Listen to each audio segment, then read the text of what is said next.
¿Alguna vez se ha preguntado por qué suceden cosas malas a personas buenas?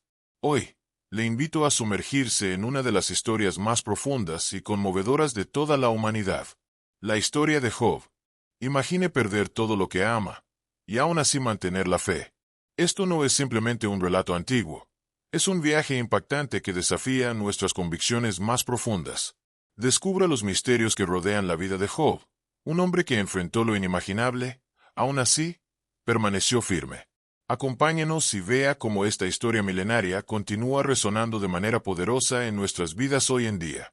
En este relato bíblico, contenido en el libro de Job, conocemos a un hombre próspero llamado Job, quien residía en una región conocida como Uz.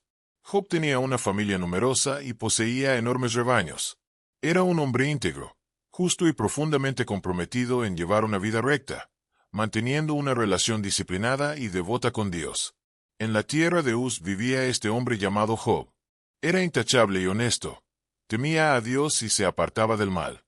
Tenía 7 hijos y 3 hijas, además de poseer 7,000 ovejas, 3,000 camellos, 500 yuntas de bueyes, 500 asnas y un gran número de sirvientes.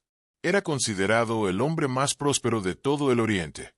Sus hijos acostumbraban celebrar banquetes en sus respectivas casas en sus días de cumpleaños, y siempre invitaban a sus 3 hermanas para comer y beber con ellos.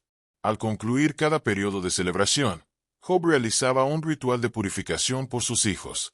Muy de madrugada, ofrecía holocaustos en favor de cada uno de ellos, pues pensaba, quizás mis hijos hayan pecado, en su corazón, ofendido a Dios. Este era un hábito constante de Job, según lo que nos narra el primer capítulo, versículos del 1 al 5. En ese contexto, Dios resaltó las virtudes de Job ante Satanás. Sin embargo, Satanás argumentó que Job era justo únicamente porque había sido bendecido abundantemente. Cierto día, los ángeles se presentaron ante el Señor, y entre ellos también estaba Satanás. El Señor le preguntó, ¿de dónde vienes? Y Satanás respondió, de recorrer la tierra, y de andar por ella de un lado a otro. Entonces, el Señor le dijo, ¿te has fijado en mi siervo Job? No hay nadie en la tierra como él, un hombre íntegro y recto, que me honra y se aparta del mal. Satanás replicó, ¿acaso Job honra a Dios sin recibir nada a cambio? ¿No has puesto un cerco de protección alrededor de él, de su familia y de todo lo que posee? Has bendecido la obra de sus manos, y sus ganados se han multiplicado por toda la tierra. Estos diálogos se encuentran relatados en el libro de Job, capítulo 1, versículos del 6 al 10. Satanás desafió al Señor, afirmando que, si se le permitía causarle sufrimiento a Job, él seguramente renegaría de Dios. El Señor entonces permitió que Satanás probara a Job, con la condición de que no atentara contra su vida. Satanás dijo, pero extiende tu mano y toca todo lo que posee, y te aseguro que te maldecirá en tu propia presencia. Y el Señor respondió, mira, todo lo que posee está en tu poder, pero no pongas tu mano sobre él mismo. Entonces, Satanás se retiró de la presencia del Señor. Este pasaje se encuentra en el libro de Job, capítulo 1, versículos 11 y 12. En un solo día, Job recibió 4 noticias devastadoras: perdió sus rebaños, sus sirvientes, lo más doloroso, sus 10 hijos, víctimas de saqueadores o de desastres naturales. Mientras sus hijos e hijas estaban celebrando en casa del hermano mayor, un mensajero llegó y dijo, los bueyes estaban arando y las asnas pastaban cerca, cuando de pronto los sabeos atacaron, se los llevaron y mataron a los sirvientes con espada.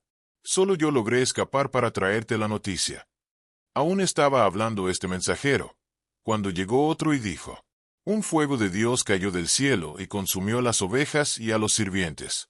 Solo yo logré escapar para informarte. Mientras éste aún hablaba, llegó un tercero y dijo, los caldeos formaron 3 grupos de ataque, se abalanzaron sobre tus camellos, se los llevaron y mataron a los sirvientes con espada. Solo yo escapé para darte la noticia.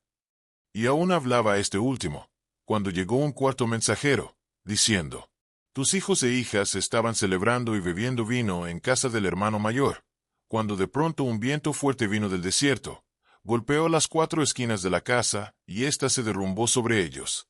Han fallecido todos. Solo yo logré escapar para contártelo. Estos hechos trágicos se encuentran en el capítulo 1, versículos del 13 al 19 del libro de Job. En su dolor, Job rasgó sus vestiduras, se rapó la cabeza en señal de luto, postrado en tierra, adoró a Dios, diciendo: Desnudo salí del vientre de mi madre, y desnudo he de partir. El Señor dio y el Señor quitó. Bendito sea el nombre del Señor. En todo esto, Job no pecó ni atribuyó a Dios ninguna falta. Este pasaje se encuentra en el capítulo 1, versículos 20 al 22. Más adelante, Satanás se presentó nuevamente ante Dios, quien le permitió llevar aún más lejos la prueba, afectando la salud de Job con llagas dolorosas. Su esposa trató de persuadirlo para que renunciara a su fe y se rindiera, pero Job, con firmeza, resistió y soportó su sufrimiento. Aquí vemos dos tramas entrelazadas, una celestial y otra terrenal. Lo que sucede en la tierra es reflejo de algo que ocurre en el cielo, de forma similar a lo que se describe en el libro del Apocalipsis, donde un conflicto celestial tiene repercusiones inmediatas en el mundo. 3 amigos de Job, Elifaz, Bildad y Zofar, acudieron para acompañarlo en su dolor. Se sentaron con él en silencio durante 7 días, en señal de respeto y solidaridad ante su inmenso sufrimiento. En el 7º día, Job finalmente rompe el silencio y comienza un diálogo profundo, en el cual cada uno de sus 3 amigos ofrece reflexiones poéticas sobre su sufrimiento. Job, en medio de su angustia, lamenta el día de su nacimiento. Compara la existencia con la luz y la muerte con la oscuridad, deseando nunca haber visto la luz del día. Para él, la vida solo ha traído mayor aflicción. Elifaz es el primero en responder, señalando que Job, quien antes brindaba consejo y consuelo a otros, ahora parece no comprender cómo enfrentar su propio sufrimiento. Elifaz sugiere que este dolor debe ser consecuencia de alguna falta, y le recomienda que busque el favor de Dios. A su vez, Bildad y Zofar coinciden en esa opinión. Ambos argumentan que Job, de alguna manera, debió haber cometido alguna acción incorrecta que provocó esta situación. Bildad incluso insinúa que los propios hijos de Job fueron responsables de su trágico destino. Por su parte, Zofar llega a afirmar que, si fuera por justicia divina, Job merecería un castigo aún mayor. Ante estas palabras, Job reacciona con profunda indignación. Llega a llamar a sus amigos médicos inútiles, que disfrazan sus palabras con falsedades, tal como se recoge en el libro de Job, capítulo 13, versículos del 1 al 4. Mis oídos han escuchado todo esto. Lo que ustedes saben, también lo sé yo. No soy menos que ustedes. Sin embargo, deseo hablar con el Todopoderoso y presentar mi causa ante Él. Pero ustedes me cubren de mentiras. Son todos médicos sin valor. Job expresa su desconcierto, preguntándose por qué Dios juzga tan severamente a las personas, cuando podría también mostrar misericordia y comprensión. Reflexiona sobre lo limitado que es el ser humano para alcanzar la justicia perfecta de Dios, cuyos caminos son misteriosos y muchas veces incomprensibles. Además, Job reconoce que no hay forma de argumentar ante el Creador, pues Dios ve más allá de las apariencias. El ser humano, limitado en su propio entendimiento, ni siquiera se conoce lo suficiente como para defenderse plenamente ante el juicio divino. En medio de su dolor, Job anhela profundamente la existencia de un mediador que pueda interceder por ante Dios, alguien que dé testimonio de su integridad. Este pensamiento queda claramente expresado en el capítulo 19, versículo 25, donde declara con fe: Yo sé que mi Redentor vive y que al final se levantará sobre la tierra. Y también en el capítulo 16, versículo 19. Aún ahora mi testigo está en el cielo, mi abogado se encuentra en las alturas. El sufrimiento se vuelve casi insoportable para Job. Se siente invadido por la amargura, la ansiedad y el miedo. Lamenta profundamente que las personas malintencionadas prosperen, mientras que él, un hombre honesto, enfrenta tanto sufrimiento. Job desea presentarse ante Dios, hablar con él y exponer su causa, pero se siente incapaz de encontrarlo. Reflexiona que la verdadera sabiduría parece estar oculta al entendimiento humano, pero aún así, decide buscarla a través del respeto profundo a Dios y apartándose del mal. Finalmente, tras muchas súplicas, Job pidió a Dios en 36 ocasiones que le respondiera. Su deseo es concedido. Dios interviene. Su voz se manifiesta en medio de una tormenta, iniciando un diálogo directo con Job. En su primera intervención, Dios no ofrece explicaciones. En cambio, le recuerda a Job su posición como creador y sustentador del universo. Le hace una serie de preguntas que resaltan su grandeza y soberanía. ¿Dónde estabas tú cuando puse los cimientos de la tierra? Dímelo, si sabes tanto. Con un cierto matiz de ironía, Dios enumera las maravillas de la creación, dejando claro que Job no posee ni el poder ni el conocimiento necesario para cuestionar sus designios. Job, al escuchar esto, se siente profundamente pequeño y responde con humildad. Soy insignificante. ¿Cómo podría yo responderte? Me tapo la boca con la mano. Hablé una vez, pero no volveré a responder. 2 veces, pero no diré más. En su segunda intervención, Dios cambia el enfoque. Ya no habla de la creación en general, sino que centra su discurso en 2 criaturas imponentes y misteriosas, el behemoth, hipopótamo, y el leviatán, cocodrilo o criatura marina. A través de estas figuras, Dios resalta la complejidad del mundo natural y cómo incluso estas criaturas están más allá del control humano. El mensaje es claro. Si Job no puede dominar ni comprender a estas criaturas, mucho menos puede entender los caminos del universo ni la justicia divina. Ante esta revelación, Job finalmente reconoce: sé que todo lo puedes, y que ningún propósito tuyo puede ser frustrado. Y añade con profundo arrepentimiento: por eso me retracto de lo que dije, y me arrepiento en polvo y ceniza. A pesar de la experiencia humillante, este encuentro restaura la relación de Job con Dios. Aunque nunca se le revela el motivo celestial detrás de su sufrimiento, la conversación entre Dios y Satanás permanece desconocida para él. Job comprende que hay un orden superior que escapa a la comprensión humana.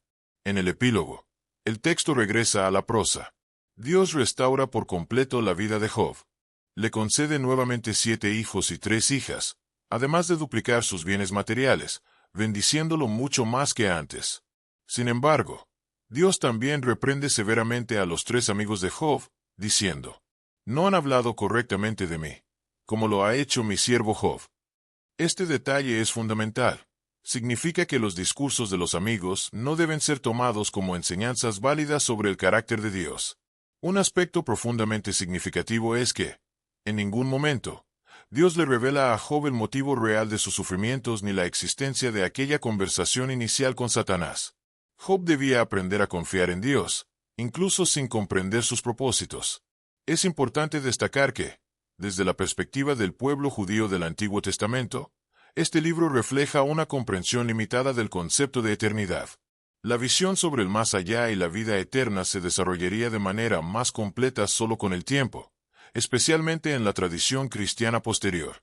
Por otro lado, los cristianos tienen una perspectiva completamente diferente sobre el sufrimiento actual. Ellos lo interpretan a la luz de la obra de Cristo y de la esperanza celestial. Para ellos, el dolor y las dificultades de este mundo palidecen en comparación con la vida eterna que nos espera en el cielo. Por eso, a lo largo del libro de Job, solo encontramos sutiles insinuaciones sobre la vida después de la muerte. En un momento, Job declara que verá a Dios tras su muerte, pero no comprende cómo sucederá, ni es un tema recurrente en el libro. El libro de Job se construye sobre 2 tramas principales, la trama celestial y la trama terrenal. Todo comienza en el cielo, cuando Dios convoca una reunión con sus ángeles, y entre ellos aparece Satanás. En ese tiempo, Satanás no era el enemigo absoluto como se conoce hoy, sino un acusador, un fiscal que recorría la tierra observando las acciones de los seres humanos y reportándolas ante Dios. Sin embargo, Satanás se había vuelto profundamente cínico. Creía que ningún ser humano amaba a Dios verdaderamente. Según él, las personas solo son fieles mientras reciben bendiciones y protección divina. Entonces, Dios le pregunta si ha considerado a su siervo Job, un hombre íntegro, recto y temeroso de Dios. Pero Satanás responde de manera sarcástica: claro, Job te ama, pero es porque lo has protegido y lo has bendecido. Quítale todo lo que tiene, y verás cómo te maldice en tu cara. De esta manera se establece la apuesta divina. Una prueba que Job desconoce por completo, pero que el lector conoce desde el principio. Precisamente, si Job supiera lo que está ocurriendo en el cielo, la prueba perdería su sentido. Este encuentro nos enseña lecciones muy importantes sobre la naturaleza de Satanás. Primero, Queda claro que no es omnipresente como Dios, necesita ir y venir. Además, nos muestra que su función es acusar, cuestionar la integridad y sembrar la duda. Mientras tanto, en la trama humana, que ocupa la mayor parte del libro, se desarrolla el gran debate. ¿Por qué Job está sufriendo más que otras personas? Los amigos de Job están convencidos de que su sufrimiento es consecuencia de su pecado. Ellos representan la creencia común de la época. Si sufres, es porque hiciste algo malo. Pero Job sabe que eso no es verdad. Él defiende su inocencia con firmeza. Este intercambio está cargado de tensión, ya que los lectores saben que Job está en lo correcto, pero los personajes en la historia no lo saben. La estructura de estas dos tramas, celestial y terrenal, nos enseña una verdad profunda. Ningún ser humano tiene una visión completa de lo que está sucediendo en el ámbito espiritual. Además del dolor físico, cubierto de llagas, agotado y adolorido, Job enfrenta un profundo sufrimiento social. Se convierte en un marginado. Su apariencia y la tragedia que lo rodea hacen que todos en su comunidad lo eviten. Hasta los jóvenes se burlan de él. Mentalmente, vive la angustia de no comprender por qué todo esto le está sucediendo, ya que no encuentra ninguna razón en su vida que justifique tanto sufrimiento. Pero lo más desgarrador es su dolor espiritual. Job siente que Dios está ausente, que no lo escucha, que no responde. Clama una y otra vez, pidiéndole que le hable, que le explique, que le dé una razón. Esa sensación de estar desconectado de Dios es, sin duda, su mayor sufrimiento. Y cuando finalmente Dios le responde, no lo hace de la manera que Job esperaba. Para los cristianos, el libro de Job se entiende mejor cuando se observa a través del lente del Nuevo Testamento. Dios permitió que Satanás provocara la muerte de Jesucristo en la cruz. Y Jesús mismo, en su agonía, exclamó, Dios mío, ¿por qué me has abandonado? Así como con Job, Dios no dio una explicación en ese momento. Incluso el propio Hijo de Dios no comprendió completamente el propósito de su sufrimiento en medio del tormento de la crucifixión. El cristiano comprende que la vida continúa más allá de la muerte. Los problemas y sufrimientos de este mundo no necesitan ser resueltos aquí, porque hay una promesa de vida eterna, donde toda lágrima será enjugada y toda injusticia corregida. Es interesante notar que, en la versión griega del libro de Job, se añade un versículo que no está en el texto hebreo, donde dice que Job resucitará con aquellos que el Señor resucitará. Esta esperanza de resurrección nos recuerda que llegará un día de justicia final. Los cristianos creen que Jesús regresará para juzgar a los vivos y a los muertos. En ese momento, se abrirán los libros, y toda la humanidad comparecerá ante su trono. Cada persona será juzgada según sus acciones. Todo lo que Job anhelaba, ver la justicia divina aplicada de manera plena, se cumplirá. La esperanza de Job, aunque no entendida del todo en su tiempo, se convertirá en realidad. Hemos recorrido juntos las profundidades de la historia de Job. Una historia que habla de fe, dolor, preguntas, silencio, y finalmente, restauración. Una historia que nos recuerda que, aunque no siempre entendemos lo que sucede, hay un propósito más grande, una justicia que va más allá de nuestra comprensión, y una esperanza que trasciende la vida misma. Cada historia que compartimos aquí es una nueva oportunidad para mirar hacia dentro de nosotros mismos y hacia el mundo que nos rodea. No te pierdas ni un solo momento de estas fascinantes exploraciones. Suscríbete ahora. Deja tu like si esta historia resonó contigo. Y cuéntame en los comentarios cómo te impactó. Y no olvides compartir este video con alguien que, como tú, ama descubrir los misterios de la vida y de la fe. Juntos seguiremos este camino de descubrimiento, reflexión e inspiración. Gracias por ver este video y hasta la próxima.